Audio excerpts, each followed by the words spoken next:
আমি তারে পাইলাম না, তাই বলে সে ভালো থাকবো না, এটা তো আমার কাছে ভালো লাগবো না। আমি তো চাই আমার ভালোবাসার মানুষ সুখে থাক, শান্তিতে থাক। তাইলে এটা কি হলো? হ্যাঁ,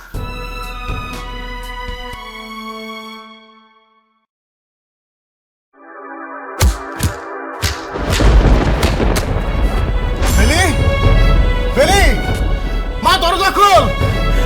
বেলি, আমি তোর বাপ পুত্র, দরজা খোল মা। কাকা, ওই জানোয়ারটা মনে বেলিরে মারতেছে কাকা, ও তো মারে বলাইবো, দরজা ভেঙে বলাই কাকা। বেলি, বেলি মা, এ বেলি, এ জানোয়ার, এই গোল বেলি মা, গোল করেছি। এই এই আপনারা কথা নাই বার্তা আমার বাড়িতে চলে আসছেন। এই তোর মতো পোলা কেসে মেয়ে বিয়ে দিলে তার বাপেরা বিনা খবরে আসে, আমার মেয়ে কোথায় থাইকো? আপনার মেয়ে ঘরে ভালো আছে, আপনারা এখন বাড়ি থেকে চলে যান।